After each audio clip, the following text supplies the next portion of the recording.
الحمدللہ وکفا والصلاة والسلام علی سید الانبیاء معد الجود والعطا وعلی آلہ وصحبہ وبارک وسلم دائما ابدا اما بعد اعوذ باللہ من الشیطان الرجیم بسم اللہ الرحمن الرحیم ان اللہ وملائکتہ یصلون علی النبی یا ایہا الذین آمنوا صلوا علیہ وسلموا تسلیما اللہم صل وسلم وبارک علی سیدنا ومولانا ونبینا محمد النبی الامی الکریم وعلی آلہ واصحابہ اجمعین الصلاة والسلام علیکہ یا سیدی یا رسول اللہ وعلی آلک واصحابک یا سیدی یا حبیب اللہ الصلاة والسلام علیک یا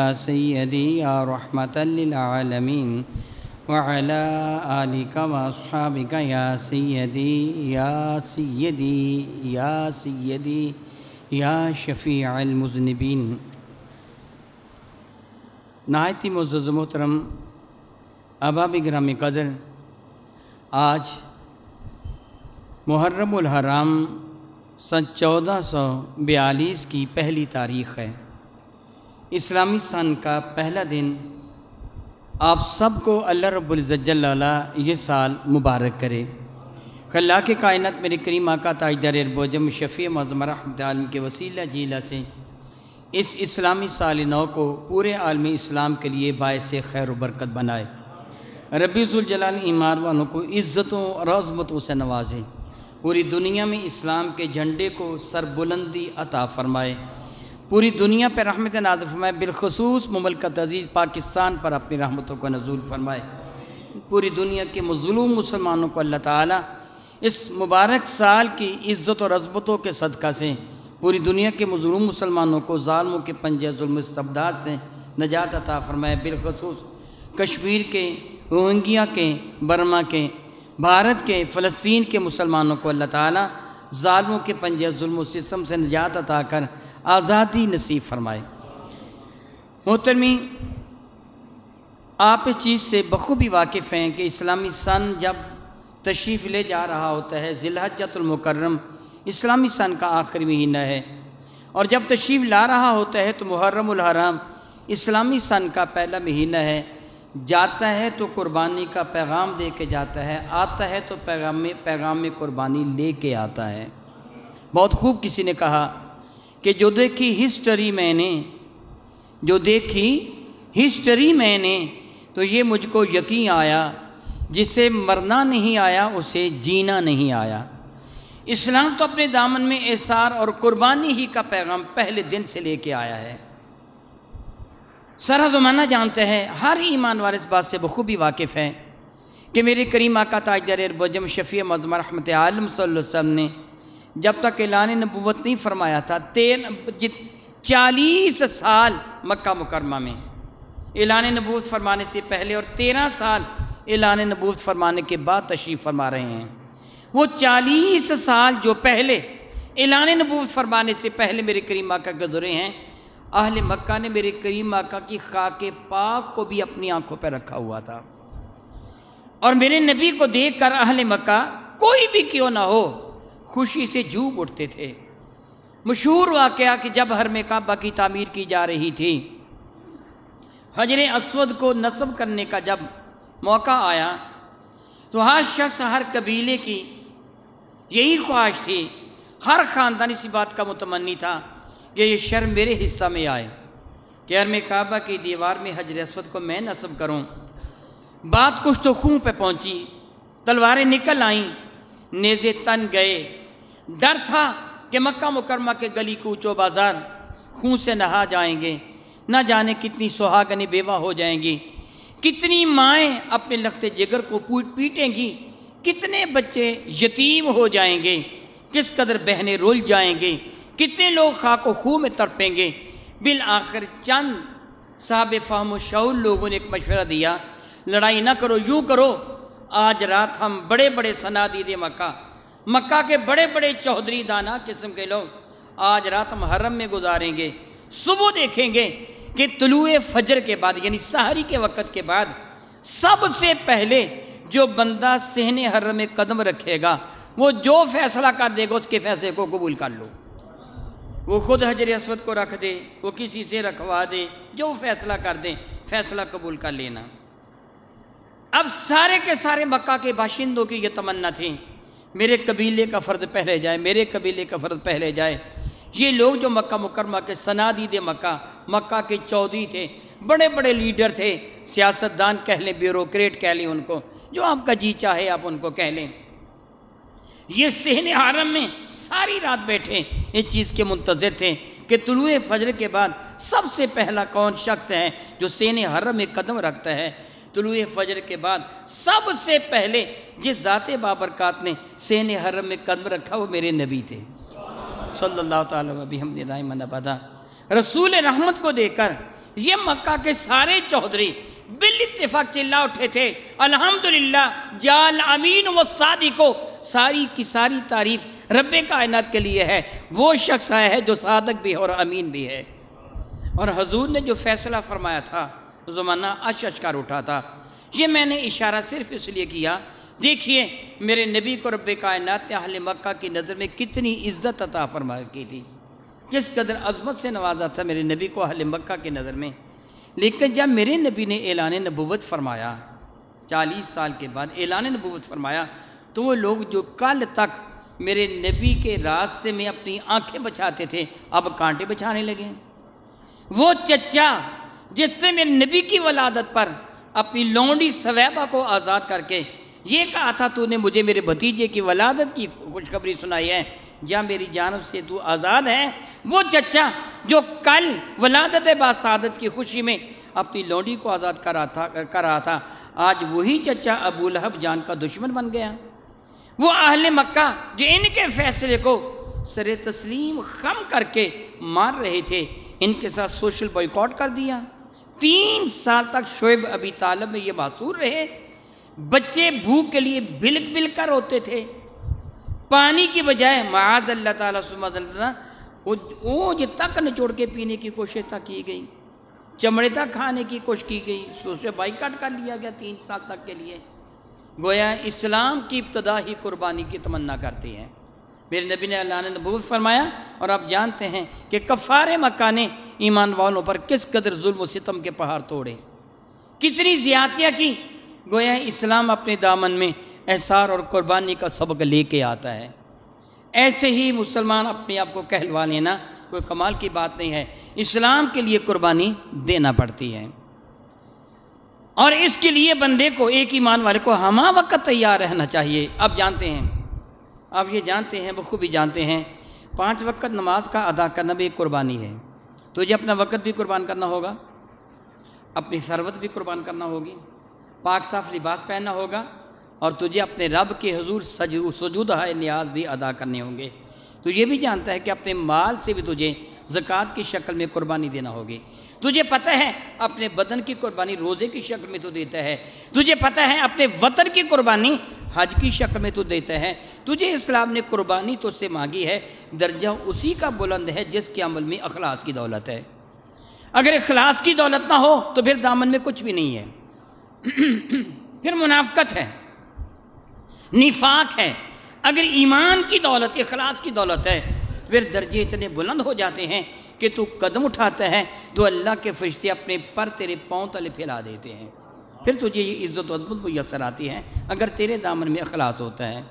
افسوس صد افسوس، مملکت عزیز پاکستان پچھلے جمعۃ المبارک کو 14 اگست کے حوالہ سے میں نے مملکت عزیز پاکستان کے بارے میں کچھ باتیں کی تھیں.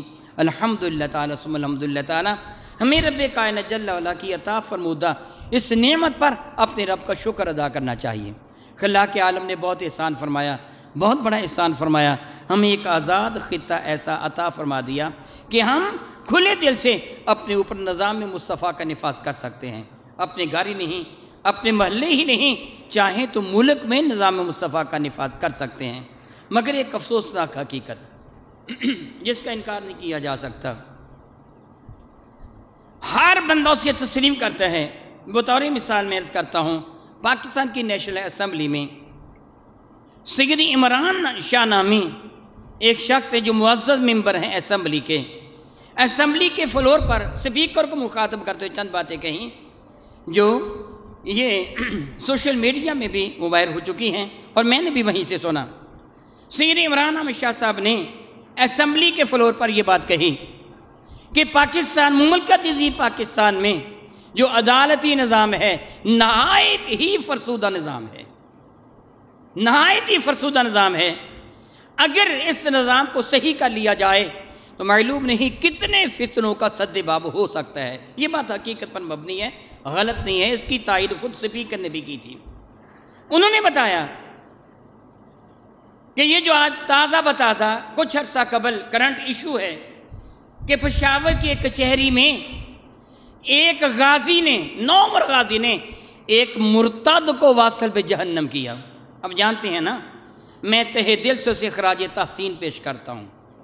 میرا جسم و جان اس کے قدموں پر قربان، جس سے ناموس مصطفیٰ کی خاطر یہ قدم اٹھایا ہے۔ میں دل و جان سے اس کی قدر کرتا ہوں، اس کو خراج تحسین پیش کرتا ہوں۔ دراصل مملکت پاکستان میں طریقہ ہی یہ رہ گیا ہے، اس کے سوا کوئی اور طریقہ نہیں رہ گیا۔ عمران شاہ صاحب نے اسمبلی کے فلور پر گفتگو کرتے یہ کہا، یہ مقدمہ 2 سال سے چل رہا تھا مگر اس خبیث کو سزا نہیں دی گئی۔ بہرحال کیا ہوا کہ ایک شہری نے، نومر شہری نے قانون اپنے ہاتھ میں لیا۔ اسے قانون ہاتھ میں لینے کی ضرورت کیوں پیش آئی؟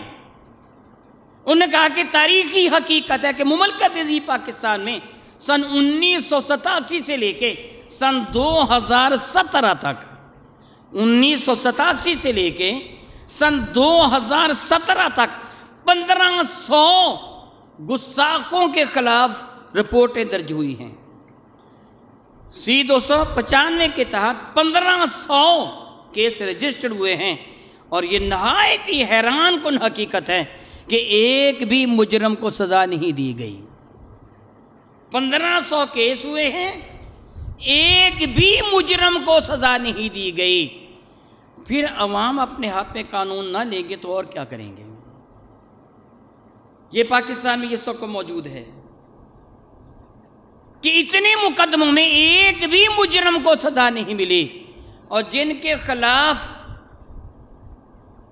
کوئی FIR درج کروائی گئی، بعض اوقات تو دوران FIR ہی ان کو گم کر دیا گیا۔ جس طرح آپ جانتے ہیں کچھ عرصہ قبل کچھ بلاگز، وہ خبیث قسم کے لوگ جنہوں نے بارگاہ رسالت مآب میں بدترین گستاخیاں کی تھیں، جس سے شوکت والا وہ صدیقی والا وہ معاملہ پیش آیا تھا، آپ جانتے ہیں کہ ان کو ویسے ہی غائب کر دیا گیا۔ وہ کدھر گئے کسی کو پتہ ہی نہیں، کانو کان بدترین قسم کے گستاخ رسول تھے۔ آپ جانتے ہیں، آپ کے علم میں ہے کہ ملعونہ آسیہ کہ جس نے عین جج کے سامنے اپنے جرم کا اقرار کیا تھا، جس نے یہ مانا تھا میں نے گستاخی کی، اور کچہری میں وہ گستاخی کا الفاظ دہرائے تھے، اور جج نے اس کے اقرار جرم کے بعد اس کے لیے سزا کا اعلان کیا تھا۔ آپ جانتے ہیں اس کو سزا نہیں دی گئی بلکہ ڈیلے کیا گیا۔ اس کے نتیجہ میں سلیمان تاثیر والا وہ معاملہ پیش آیا، اور حیرانی کی بات ہے کہ جو معاملہ کتنا عرصہ بعد پیش آیا، اس معاملے کے کردار غازی ممتاز کو تو بہت جلد پھانسی کے وہ تختے پہ چڑھا دیا گیا، پھانسی کے پھندے پہ چڑھا دیا گیا، مگر آسیہ ملعونہ کو آج تک سزا نہ دی گئی، بلکہ آپ کے خون پسینے کی گاڑی کمائی کے معلوم نہیں کتنے کروڑ ہزاروں ڈالر اس کو دے کر رہا کر دیا گیا۔ یہ پاکستان کا قانون ہے۔ تو جب یہ قانون ہوگا تو پھر کیا ہوگا؟ عوام اپنے ہاتھ میں قانون لیں گے، اپنے ہاتھ میں قانون لیں گے، پھر وہ جرم کریں گے۔ اگر مجرم کو سزا ملے تو کسی کی جرت نہیں ہوتی کہ وہ قانون اپنے ہاتھ میں لے۔ قانون اپنے ہاتھ میں کب لیا جاتا ہے؟ جب ایک انسان دیکھتا ہے کہ میں نے قانون کی جنگ لڑتے ہوئے اپنی ساری جائیداد بھی فروخت کر دی، اپنا مکان بھی فروخت کر دیا، پائی پائی کا محتاج ہو گیا۔ اگر خوش قسمتی سے وہ جو مجرم تھا وہ پھانسی کے پھندے تک پہنچا تو جناب صدر مملکت نے اپیل منظور کر کے اس کو رہا کر دیا۔ یہ کہاں کہ انصاف آ گیا؟ ظلم ہے، انصاف نہیں ہے۔ پھر عوام کیا کرے گی؟ پھر وہی کچھ کرے گی جو سیدنا فاروق اعظم نے کیا تھا۔ آج حسن اتفاق سے محرم الحرام کی 1 تاریخ ہے، اور سیدنا فاروق اعظم کا یوم شہادت ہے۔ سیدنا فاروق اعظم رضی اللہ تعالیٰ نے میرے کریم آقا تاجدار بجم شفیع معظم رحمت کون مکان کے ساتھ نافرمانی کرنے والے اس گستاخ کے ساتھ کیسا عمل کیا تھا۔ بہت مرتبہ آپ سن چکے ہیں کہ سیدنا فاروق اعظم رضی اللہ کی خدمت فیض درجت میں ایک مقدمہ پیش ہوا تھا، میرے نبی موجود تھے۔ پہلے وہ مقدمہ بارگاہ مصطفیٰ میں پیش ہوا تھا، یہ دو انسانوں کے درمیان تھا، ایک یہودی تھا، دوسرے کا نام بشر تھا، جس کو لوگ مسلمان سمجھتے تھے، عام مسلمان نہیں سمجھتے تھے۔ ایک آپ ہیں جو جامع مسجد ابرار کے نمازی ہیں، جو مقتدی ہیں محمد سعید الحسن کے، آپ نے میرے پیچھے نماز ادا کرنی ہے۔ ایک مقتدی ہے مصطفیٰ کریم کا، وہ نمازی ہیں مسجد نبوی کا، وہ رہائشی ہے چنیت علامہ کا نہیں، فیصل آباد کا نہیں، گردنواں کا نہیں، پاکستان کے کسی شہر کا نہیں، مدینہ الرسول کا رہائشی ہے۔ میرے نبی کے پیچھے نمازیں پڑھنے والا ہے، جو قرآن نازل ہو چکا تھا اس کا بھی حافظ ہے جتنا قرآن نازل ہو چکا تھا۔ معلوم نے میرے نبی کے ساتھ کتنے غزوات میں اس نے حصہ لیا تھا۔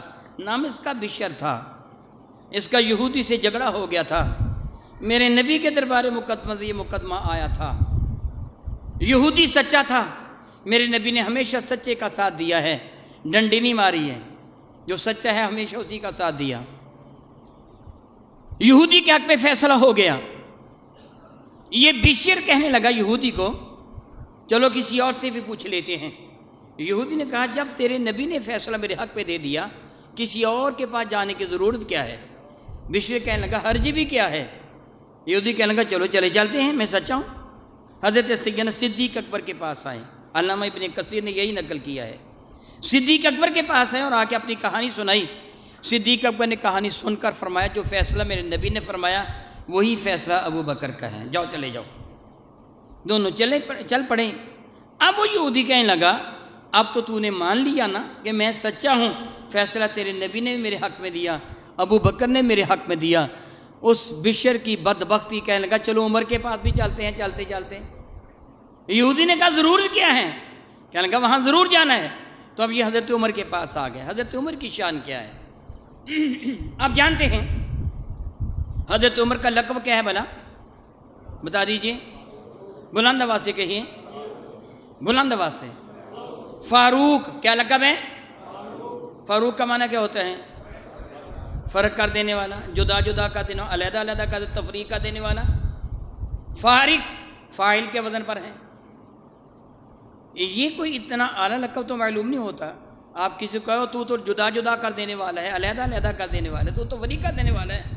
یہ کسی کی مدد تو نہیں ہے، مدد تو نہیں ہے، یہ کسی کی خوبی تو نہیں ہے نا۔ آپ یہ بندہ جو ہے نا یہ جوڑنے والا ہے، اور یہ بندہ ہے جو علیحدہ علیحدہ کرنے والا ہے، تو اعلیٰ کون کہلوائے گا؟ جوڑنے والا۔ تو علیحدہ علیحدہ کرنے والا تو اعلیٰ نہیں کہلوائے گا۔ ان کا لقب ہی فاروق ہے۔ کیوں ان کو فاروق کہا گیا؟ کس بنا پہ فاروق کہا گیا تھا؟ کسی نے سوال کیا یہ لقب فاروق کیوں ان کو فاروق کہا گیا؟ تو پھر بتایا گیا فاروق کا ایک سبب تھا، یہ میرے نبی نے ان کو فاروق بتایا تھا۔ کیوں بنایا تھا؟ کیوں میرے نبی نے ان کو فاروق کہا تھا؟ اس بنا پہ کہا تھا کہ جب یہ شرف ایمان سے مشرف ہوئے ہیں، واقعہ تو آپ نے بہت مرتبہ سنا ہے، اپنی ہمشیرہ کے ہاں گئے تھے، پھر حضرت ارقم بن ابی ارقم کے کا شان مقدس پہ یہ بارگاہ مصطفیٰ کریم میں حاضر ہوئے، اور ایمان کا شرف انہوں نے اپنے دامن کرم میں حاصل کر لیا تھا۔ میرے اور آپ کے کریم آقا رسول عربی پر یہ ایمان لے کے آئے۔ حضور کو اعلان نبوت فرمائے 6 سال تھا۔ حضرت عمر جب ایمان لائے نا، حضور کو اعلان نبوت فرمائے 6 برس تھا، اور حضرت عمر فرماتے میرے ایمان لانے سے مرد ایمان والوں کی تعداد کا عدد 40 پورا ہوا تھا۔ حضرت عمر 40 سے مسلمان ہیں، میرے نبی 6 سال میں، اور 3 دن پہلے حضرت سیدنا حمزہ سید الشہداء عز اللہ و رسول ایمان لے کے آئے تھے۔ محض 3 دن پہلے جب حضرت سیدنا فاروق اعظم ایمان لے کے آئے، 6 سال ہو چکے میرے نبی کو اعلان نبوت فرمائے۔ حضرت فاروق اعظم ایمان لانے کے فوراً بعد یہ عرض کرنے لگے یا رسول اللہ ہم حق پر ہیں کہ نہیں؟ بات قابل اور ہے، اگر عمر تمہیں شک ہے تو ایمان کو لے کے آئے ہو، پوچھ رہے ہیں ہم حق پر ہیں کہ نہیں، اگر حق پر نہیں ہے تو پھر ایمان کو لے کے آئے۔ دراصل اس سوال میں ایک بات مثمر تھی، پوشیدہ تھی۔ میرے نبی نے جواب فرمایا عمر کیوں نہیں، ہم حق پر ہیں۔ حضرت عمر کا جواب یہ تھا اگر ہم حق پر ہیں پھر چھپ کر عبادت کیوں کر رہے ہیں، علی اعلان نماز کیوں نہیں پڑھتے؟ کفار مکہ جو باطل پر ہیں وہ تو حرم کعبہ میں علی اعلان عبادت کرے بتوں کی، اور ہم حق پر ہوتے ہوئے رب ذوالجلال کی عبادت کرنے والے کمرے میں چھپ کر عبادت کریں۔ میرا جی چاہتا ہے آج علی اعلان صحن حرم میں بیٹھ کر عبادت کریں گے۔ میرے کریم آقا رسول اللہ نے اپنے اس غلام کی گزارش کو فوراً قبول فرما لیا۔ میں کہا ٹھیک ہے چلو، اب منظر کیا تھا، چشم تصور میں ایک منظر لے کے آئیے، اب عالم کیا ہے اور دار ارقم کہاں تھا۔ اللہ تعالیٰ جل وعلا آپ سب کو حرم شریفین کی زیارت کا شرف عطا فرمائے۔ وہ لوگ جنہوں نے 80 کی دہائی میں یا 90 کی دہائی میں حرم شریفین کی زیارت کی ہے، انہوں نے دیکھا ہوگا کہ کوہ صفا کے قریب باب ارقم تھا، آج کل نہیں ہے، کوہ صفا کے قریب باب ارقم تھا۔ یہ دروازہ وہیں تھا جہاں حضرت سیدنا ارقم بن ابی ارقم کا گھر ہوا کرتا تھا، یعنی یہ کوہ صفا کے پہلو میں گھر تھا، اور کوہ صفا کا حرم کعبہ سے جو فاصلہ ہے وہ محتاج بیان نہیں، جانے والوں کو علم ہے کتنا فاصلہ ہے۔ یہاں آبادی تھی۔ میرے کریم آقا نے حضرت فاروق اعظم کی گزارش کو شرف قبول سے نوازا، فرمایا کہ چلو ہم حرم کعبہ میں جاتے ہیں۔ اب منظر کیا تھا، میرے کریم آقا رسول اللہ آگے آگے ہیں، میرے کریم آقا کے ایک جانب حضرت حمزہ تلوار لیے ہیں، ایک جانب فاروق اعظم تلوار لیے ہیں، دونوں کے ہاتھوں میں ننگی تلواریں ہیں۔ میرے کریم آقا درمیان میں ہیں، پیچھے سارے صحابہ آ رہے ہیں۔ حضرت علی المرضیٰ میرے نبی کے پہلو میں تھے۔ حضرت سیدنا علی مرضیٰ کی عمر مبارکہ اس وقت تقریباً کو 13-14 برس کی تھی، تقریباً 8 سال کی عمر میں، بعض روایتوں میں 10 سال کی عمر میں آپ نے یہ اسلام قبول کیا، اور اعلان نبوت کو آج 6 سال ہوئے ہیں۔ اس اعتبار سے 8 سال کے تھے تو 14 سال ہیں، 10 سال کے تھے تو 16 سال ہیں، تقریباً اس قریب عمر تھی حضرت علی کی۔ حضرت حمزہ ایک جانب ہے، ایک جانب حضرت فاروق اعظم ہے۔ حضرت فاروق اعظم آگے بڑھ کر اب تلوار گھما رہے ہیں، سین حرم کافر بیٹھے ہوئے ہیں، صنادید مکہ بڑے بڑے چودھری کافروں کے سین حرم میں بیٹھے ہیں۔ حضرت عمر کو کسی مقصد کے انہوں نے بھیجا تھا کہ حضور کو شہید کریں گے، اور یہ سمجھتے تھے عمر یہ کام کر کے آئے گا، مگر یہاں تو معاملہ ہی الٹ ہو گیا۔ اب حضرت عمر تلوار گھماتے ہوئے میرے کریم آقا کے آگے آگے چل رہے ہیں، اور بلند آواز سے سین حرم میں داخل ہو کر یہ کہہ رہے ہیں، اوے مکہ والو، جس کا جی چاہتا ہے اس کی ماں اس کو روئے، جو چاہتا ہے میری بیوی بیوہ ہو جائیں، جو چاہتا ہے اس کے بچے یتیم ہو جائیں، آئے میرے نبی کا راستہ رو کے دکھائے، آئے میرے نبی کا راستہ رو کے دکھائے۔ کسی کی جرت نہیں تھے کہ آگے بڑھ کر میرے نبی کا راستہ روکتا۔ آج میرے نبی نے سارے کافروں کی موجودگی میں علی اعلان بیت الحرام میں نماز ادا فرمائی ہے، صحابہ کی معیت میں۔ میرے کریم آقا نے مسکرا کے فرمایا، یا عمر انت فارق الحق والباطل، اے عمر تو نے حق اور باطل میں تفریق کر کے رکھ دی ہے، تیری ذات قیامت تک کے لیے حق اور باطل کے درمیان باعث تفریق ہے۔ میں بھی پڑھتا ہوں اور آپ بھی پڑھتے ہیں، اعوذ باللہ من الشیطان الرجیم، یہ ہماری عادت ہے، پڑھتے ہیں اور لازم ہے ہم پر۔ قرآن کریم کی تلاوت کرنا ہوتی ہے تو رب فرماتا ہے کہ جب تو قرآن پاک کی تلاوت کرنا چاہے تو فاستعذ باللہ من الشیطان الرجیم، تو اعوذ باللہ پڑھ لیا کر تاکہ شیطان تیری عبادت میں خلل اندازی نہ کر سکے۔ کہ اس کا معنی بنتا ہے اعوذ باللہ من الشیطان الرجیم، میں پناہ چاہتا ہوں اللہ تعالیٰ جل وعلا کی شیطان رجیم کے مقابلہ میں۔ معنی کیا بنتا ہے؟ میں ایک اقرار کرتا ہوں اور آپ بھی اقرار کرتے ہیں کہ اللہ میں شیطان کا مقابلہ نہیں کر سکتا، میں کمزور ہوں، ناتواں ہوں، ضعیف ہوں، میرے اندر طاقت نہیں ہے کہ ابلیس سے لعین کا مقابلہ کر پاؤں۔ مولا تو مجھے اپنی پناہ میں لے لے تاکہ شیطان کی شرارت سے میں بچ جاؤں۔ یہی ہے نا، اعوذ باللہ من الشیطان الرجیم، میں اللہ کی پناہ میں آتا ہوں اس مردود شیطان کے مقابلہ میں۔ گویا میں اقرار کرتا ہوں کہ مولا میں ضعیف ہوں، ناتوان ہوں، کمزور بے بس ہوں مولا تعالیٰ، میں شیطان کا مقابلہ نہیں کر پاتا، تو مجھ کو اپنے دامن کرم میں چھپا لے، مجھے پناہ دے دیں تاکہ شیطان مجھے نقصان نہ پہنچا سکیں۔ یوں سمجھیے شیطان کے شر سے میں بھی ڈرتا ہوں، کہیں مجھے نقصان نہ پہنچائیں، آپ بھی ڈرتے ہیں، ساری دنیا والے ڈرتے ہیں، سوائے ان کے کہ جن کو اللہ تعالیٰ محفوظ نہ رکھیں۔ مگر حضرت عمر کی شان کیا ہے؟ میرے نبی ان کو دیکھ کے مسکرا کے فرماتے تھے، عمر مجھے اس اللہ کی قسم ہے جس کے دست قدرت میں مجھ محمد کی جان ہے، جس راہ سے تو آتا ہے شیطان وہ راہ ہی چھوڑ کے بھاگ جاتا ہے، اس کی جرت نہیں تیرا مقابلہ کرتا ہے۔ میں بھی شیطان کے شر سے ڈرتا ہوں۔ عمر میں وہ عزت و عظمت اور ایمان کی قوت ہے کہ عمر سے شیطان ڈرتا ہے کہ یہ عمر مجھے مارے نہ۔ اللہ اکبر، اللہ اکبر، کتنی شان ہے سیدنا فاروق اعظم رضی اللہ تعالیٰ کی۔ تو اب یہ دونوں آئے کس کے پاس سے؟ عمر کے پاس آئے تھے، اتنی شان والے کے پاس آئے تھے، اور اس کا فیصلہ بھی پھر اسی شان کا ہوگا نا۔ ہر بندے کا فیصلہ اس کے اپنے کردار کے مطابق ہوا کرتا ہے۔ کردار کتنا بلند ہے۔ حضرت عمر کے پاس آئے جن نے اپنے زمانے خلافت میں اپنے بیٹے ابو شام کو اس سے غلطی کی تھی، اپنے ہاتھوں سے 80 کوڑے مارے تھے، اور جس کے نتیجہ میں ابو شام کی ان کے بیٹے کی وفات ہو گئی تھی۔ رحم نہیں کیا تھا کہ میں اللہ اور اس کے رسول کا فرما بردار ہوں، میری نظر میں ساری دنیا والی ایک ہے، اپنے بیٹے کو سزا دی تھی۔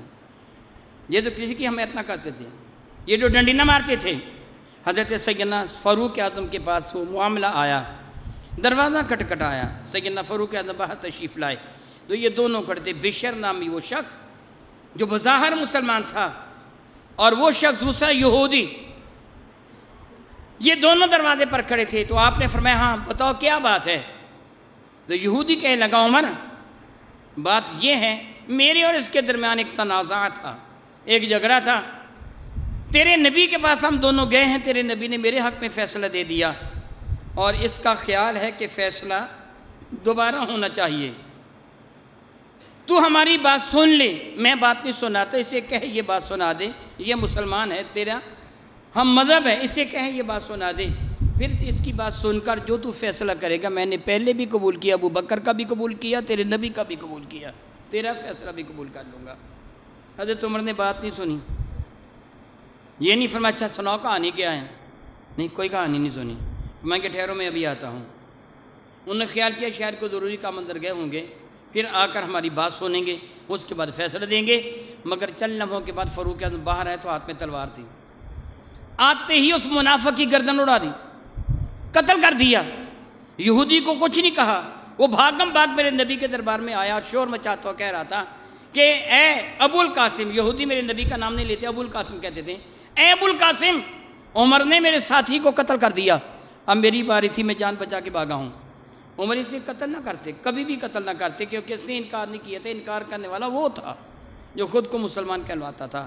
اس کے کتنے ساتھی اب مسجد نبی شریفہ میں بیٹھے تھے، جب انہوں نے سنا تو وہ تو جل بن اٹھے، شور مچانا شروع کر دیا، عمر نے زیادتی کی، کیا بھلا ما ورائے عدالت قتل کر دیا، نبی کی موجودگی میں عمر نے اپنا فیصلہ نافذ کر دیا، قتل کر دیا، عمر کو سزا ملنی چاہیے۔ حضرت سیدنا فاروق اعظم کو دربار مصطفیٰ میں طلب کر لیا گیا، اور میرے کریم آقا تو کبھی بھی کسی کی رعایت نہیں فرماتے۔ فتح مکہ کے موقع پر کتنا ایک تاریخی اعلان فرمایا تھا، چوری فاطمہ بنت الاسود نے کی تھی، میرے نبی نے کتنا تاریخی اعلان فرمایا تھا، سارے کے سارے جانتے ہیں کہ چوری لفتے جگر کا تھی، ہاتھ اس کا بھی کاٹ دیا جاتا، کسی کے ساتھ رعایت نہیں کی جائے گی۔ عمر کی حیثیت کیا ہے؟ اب لوگ ڈر رہے تھے کہ فاروق اعظم کو معاذ اللہ اس کے بدلے میں شہید کر دیا جائے گا، قتل کر دیا جائے گا۔ میرے نبی نے پرجلال انداز میں فرمایا عمر تو نے ایک شخص کو قتل کیوں کیا؟ تو عمر کا جواب یہ تھا یا رسول اللہ وہ مرتد تھا، مرتد واجب القتل ہے، اس لیے میں نے اس کو قتل کر دیا۔ کہا جا سکتا تھا مرتد تھا تو قتل کرنے کی اجازت تجھے کس نے دی؟ تو بارگاہ مصطفیٰ میں حاضر ہوتا، مقدمہ پیش کرتا، پھر میرے نبی اعلان فرماتے اس کے قتل کا، تب تو قتل کرتا۔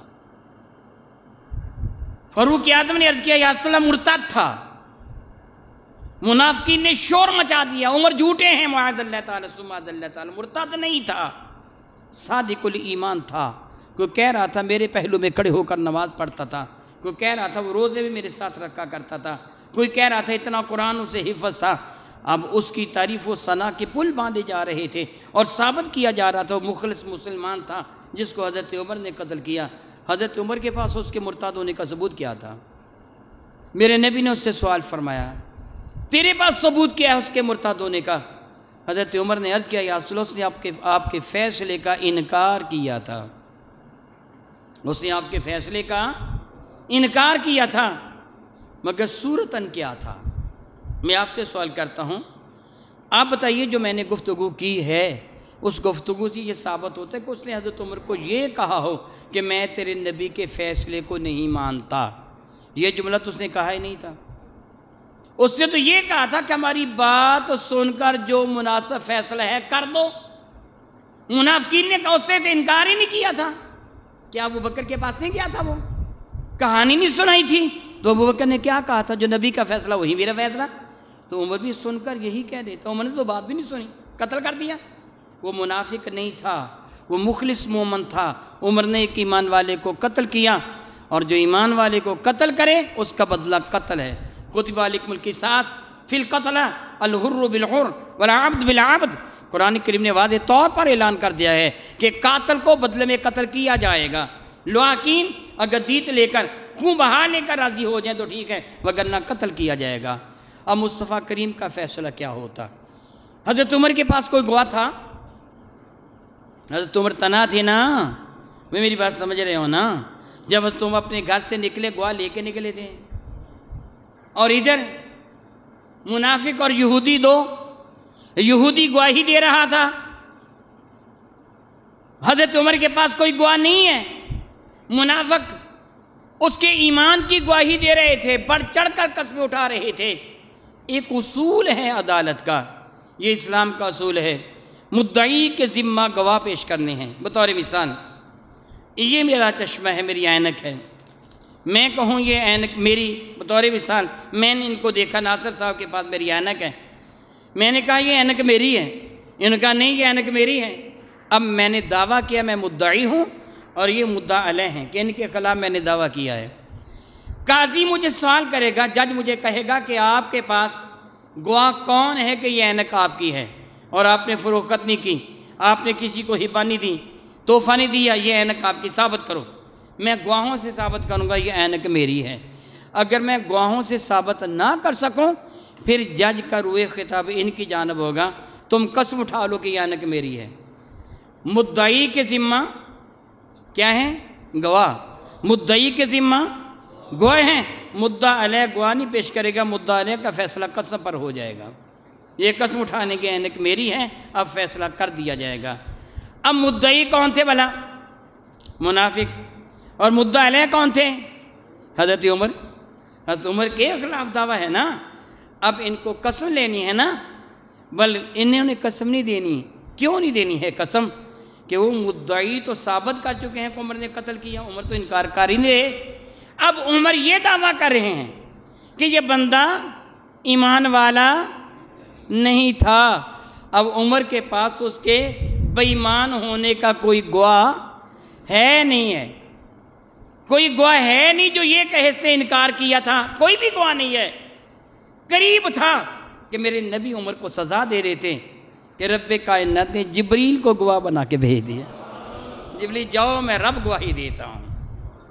قرآن مجید فرقان بید میں اس اصول و تقاضوں کو پیش نظر رکھتے ہوئے رب نے قسم ذکر فرمائی، سبحان اللہ تعالی و بحمدہ، جس کو ضرورت نہیں ہے قسم اٹھانے کی، مگر اصول ہے کہ مدعا علیہ قسم اٹھا کر اپنی سچائی کا ثبوت پیش کرے گا۔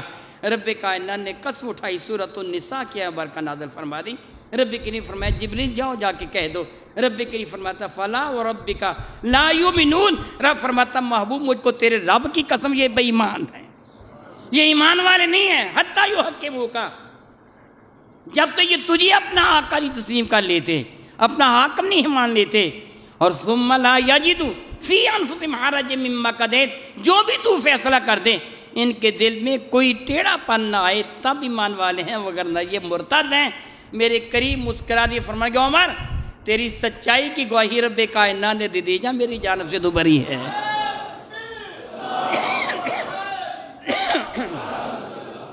یہی سنت فاروق اعظم ہے، زمانہ خلافت تھا۔ وقت زیادہ ہو رہا ہے مگر یہ بات میں اس کا دینا ضروری خیال کرتا ہوں، زمانہ خلافت تھا۔ آپ کی خدمت فیض درج میں عرض کیا گیا، حضور ایک نابینا شخص ہے اور فلاں محلہ میں نماز پڑھاتا ہے، امام مسجد ہے، خطیب ہے یا امام مسجد ہے، قرآن پاک کا حافظ ہے، اور وہ روزانہ نماز میں سورہ العبس وتولی ان جاء الاعمی، یہ قرآن کریم کی 80 نمبر سورہ برکہ ہے، 30ویں پارے کا 5واں رکوع ہے۔ میں نے اس لیے بتا رہا ہوں کہ آپ اپنے گھر جا کر اس کا ترجمہ و تفسیر کا مطالعہ خود کر لیں۔ اختصار سے عرض کرتا ہوں، واقعہ یہ پیش آیا تھا، میرے نبی مکہ مکرمہ میں تشریف فرما ہیں، مکہ مکرمہ کے بڑے بڑے چودھری بارگاہ ساتھ ماں میں حاضر ہے، میرے نبی ان کو سمجھا رہے ہیں۔ عبداللہ ابن ام مکتوم رضی اللہ تعالیٰ بارگاہ ساتھ ماں میں حاضر ہے، یہ نابینا صحابی تھے، تو اب نابینے کو تو نہیں پتہ سامنے کون لوگ بیٹھے ہیں۔ میرے نبی باتیں کر رہے تھے، انہوں نے آ کر کہا یا رسول اللہ مجھے یہ مسئلہ بتا دیجئے۔ میرے کریم آ کر رسول اللہ صلی اللہ علیہ وسلم نے ذرا ان کو نظر انداز فرما دیا کہ یہ بڑے بڑے امیر آدمی بیٹھے ہیں، میں ان کی بات سن لوں شاید یہ سمجھ جائیں۔ مگر حضرت عبداللہ ابن ام مکتوم جو نابینا صحابی تھے، انہوں نے میرے کریم آ کر رسول اللہ سے دوبارہ عرض کیا، تیسری مرتبہ عرض کیا۔ حضور کو تھوڑا سا غصہ آ گیا، آپ کی مبارک پیشانی پر بل آ گیا، تیوڑی بل آ گیا، اپنا چہرہ دوسری طرف کر لیا عبداللہ ابن ام مکتوم سے، اور فرمانے ذرا ٹھہرو میں تیری بات سنتا ہوں۔ حضرت عبداللہ خاموش ہو گئے۔ یہ اس زمانے کی بات ہے جب ایمان لانا اپنے آپ کو موت کے منہ میں دھکیلنے کے مترادف تھا۔ اب جانتے ہیں مسلمانوں پر کتنا ظلم کیا جاتا تھا، دہرانے کی ضرورت نہیں۔ ایسے ماحول میں ایک نابینا ایمان لائے تو بہت بڑی بات ہے۔ اس نے تو حضور کی زیارت بھی نہیں کی ہے، آنکھیں ہی نہیں ہیں کہ حضور کی وہ زیارت کرتا ہے، زیارت بھی نہیں کی، پھر بھی ایمان لے کے آئے ہیں۔ اور آپ جانتے ہیں کہ نابینا کو تھپڑ مار کے چلا جائے، کوئی ڈنڈا مار جائے، کوئی پتھر بت کو مار کے چلا جائے، اس بیچارے کو کیا پتا۔ ایک نابینا کا ایمان آنا بہت بڑی بات ہے۔ اللہ تعالیٰ کو ان کا یہ عمل بڑا محبوب تھا کہ حضور سے بڑا پیار کرتے تھے۔ اللہ تعالیٰ جل وعلا نے اپنے محبوب کو فرمایا عبسا، آپ نے اپنی مبارک پیشانی پر تیوڑی چڑھائی، وتولی، اور چہرہ دوسری طرف کر لیا، اذ جاءہ الاعمی، جب وہ اندھا حاضر ہوا تھا، تم نے ایسے کیوں کیا؟ پھر اللہ تعالیٰ نے ان کی صفات عالیہ کا ذکر کیا۔ ایک عام قاری یہ خیال کرتا ہے شاید اللہ تعالیٰ نے اظہار ناراضگی فرمایا ہے نبی سے۔ ایک عام آدمی سمجھتا ہے کہ اللہ نے اظہار ناراضگی فرمایا۔ وہ نابینا روزانہ اسی صورت کی تلاوت کیا کرتا تھا۔ حضرت عمر نے اس کو بلا کے فرمانے لگے اے تجھے قرآن پاک آتا ہے؟ وہ کہنے لگے جی آتا ہے۔ اور میں کہ سارا آتا ہے؟ کہنے لگے جی سارا آتا ہے۔ فرمانے لگے کہ اچھی طرح آتا ہے؟ کہنے لگے جی آتا ہے۔ آپ نے حکم دیا اس کی گردن اڑا دو۔ نبی کو قتل کر دیا گیا۔ لوگوں نے اعتراض کہ عمر قصور کیا ہے؟ ہمارے سامنے جو گفتگو ہوئی وہ صرف یہ ہوئی ہے تجھے قرآن آتا ہے؟ اس سے کہا جی آتا ہے۔ آپ نے پوچھا سارا آتا ہے؟ اس سے کہا جی سارا آتا ہے۔ صحیح طریقے سے آتا ہے؟ اس سے کہا جی پوری طرح یاد ہے۔ آپ نے کہا قتل کر دو۔ کیا یہ جرم ہے قرآن پاک کا یاد کرنا، اچھی طرح یاد کرنا؟ تو فرمایا کہ نہیں، دراصل بات یہ ہے کہ یہ ہر نماز میں یعنی فجر کے وقت یا مغرب یا عشاء کے وقت جب قرات بلند آواز کی جاتی ہیں اسی صورت کو پڑھتا ہے جس میں بظاہر معلوم ہوتا ہے کہ اللہ نے اپنے نبی سے اظہار ناراضگی فرمایا۔ اس سے دوسرا قرآن نہیں آتا۔ اگر اسے دوسرا قرآن نہ آتا ہوتا تو میں سمجھتا اس کی مجبوری ہے، جب سارا قرآن اس سے آتا ہے پھر اسی صورت کو پڑھنا، میں نے جان لیا اس کے دل میں میرے نبی کی محبت نہیں، یہ مرتد اور واجب القتل ہے۔ یہ حضرت فاروق اعظم کی سنت۔ میں نے اس لیے قتل کیا کہ یہ باقی قرآن کیوں نہیں پڑھتا، وہ تلاش کر کے پڑھتا ہے جس میں نبی کی گستاخی سے معلوم ہوتی ہے، اس لیے یہ واجب القتل ہے۔ سارے صحابہ کرام نے اس بات کو اسی انداز سے تسلیم کیا جو سیدنا فاروق اعظم نے عمل کیا تھا۔ پھر یہی ایک طریقہ کار ہے کہ جو ایسا خبیث ہو اس کی سزا جہنم ہے، اس کی سزا یہی ہے کہ سر تن سے جدا کر دیا جائے، اس ناپکر کو زندہ نہ رہنے دی جائے، وگرنہ پاکستان کے قانون میں یہ سب موجود ہے۔ آپ ہڑتالیں کریں، آپ معاذ اللہ تعالیٰ سے معاذ اللہ جلوس نکالیں، وہ توڑ پھوڑ کریں، کیا فائدہ ہوگا اس کا؟ ہڑتالیں کرنے کا کیا فائدہ ہوگا؟ توڑ پھوڑ کرنے کا کیا فائدہ ہوگا؟ کوئی بھی فائدہ نہیں ہوتا، نہ اس کی ضرورت ہے۔ بھائی یہی ہو سکتا ہے، پھر ایک آدمی قربانی دے دے، یہی میں کہوں گا، اور کیا کہوں گا؟ وگرنہ حکومت ایسا قانون بنائے کہ جو مجرم ہو اس کو قرار واقعی سزا ملے۔ اگر ایسا ہو جائے گا تو کبھی بھی کوئی شہری قانون اپنے ہاتھ میں نہیں لے گا۔ قانون اپنے ہاتھ میں تب ہی شہری لیتا ہے جب اسے پتہ ہوتا ہے کہ میرے ساتھ انصاف نہیں کیا جائے گا۔ پھر وہ کہتا ہے اب میں مر بھی جاؤں تو کیا ہے، کم از کم اس کو تو ٹھکانے لگا دوں گا نا۔ اس لیے میں بصمیم قلبی مملکت عزیز کے جتنے بھی ارباب اقتدار ہیں ان سب سے یہ کہوں گا کہ پاکستان میں ایسا قانون نافذ کیا جائے، مجرم کو سزا ملے، ملزم کے لیے تحقیق ہو، مجرم کو سزا ملے۔ اگر مجرم کو سزا نہیں ملے گی تو پھر ملک میں لا قانونیت کا راج ہوگا، پھر قانون کی پاسداری کوئی بھی نہیں کرے گا۔ دعا کرتا ہوں رب کائنات میرے اور آپ کے کریم آقا رسول ربی کے صدقہ سے ہمیں حقائق کو سمجھنے اور عمل کی توفیق عطا فرمائے۔ آمین ثم آمین۔ وآخر دعوانا ان الحمد للہ رب العالمین۔